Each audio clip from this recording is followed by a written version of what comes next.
Few flurries are floating across the state line as we go into this evening. A live look at our WREX camera shows a couple snowflakes floating around. Also a little harder to see off in the distance. That's probably the main impact from these snow flurries, is that it's a little harder to see down the road. When it comes to road impacts, though, this might provide a dusting, and that is about it. Really not seeing a ton for snow accumulation. Still could lead to some slick spots. You look at satellite and radar and very light flurries. Generally, we want darker blues if we want to see any kind of heavier snowfall on radar, and really not getting any of that. So we'll continue to be under this light flurry activity for a couple more hours.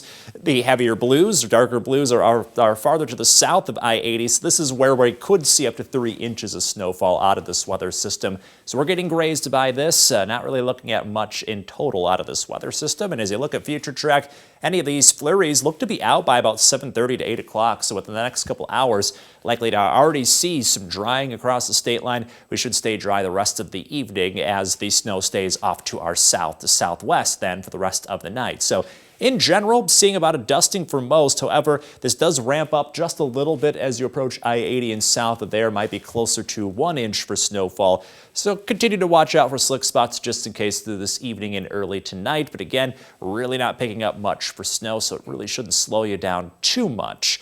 Later tonight, down into the teens like we saw as of last night, so definitely getting into some brisk territory later on. And then the story moving forward is all about how wintry the temperatures stay, especially going into the weekend. Through Saturday, we'll be close to 10 to even 20 degrees below average, to the point where Saturday itself, sub-zero wind chills are in play for at least the first half of the day. So really looking at some bitter cold going into the start of the weekend. You can see temperatures tomorrow do get a little warmer than today. We're back into the low 30s under a mainly cloudy sky. Breezy northwest winds, though, likely provide wind chills in the teens to 20s, so still looking brisk at times with that blustery wind. And Saturday's the day where that harsh cold comes out. Only 25 for a high. That's 20 degrees below average. And again, looking at sub-zero wind chills during the first half of the day.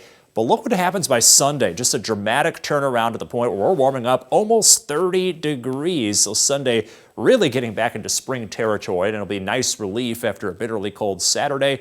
And we're going to hold on to those spring temperatures into early next week, looking at the 50s early, then the 60s into the middle of next week. In your most accurate 10-day forecast, even when we cool off a little, we're still staying spring-like, looking at a lot of middle to upper 50s late next week. By the way, spring officially begins next Sunday, Brittany. Some good news headed our way, Alex. Thanks.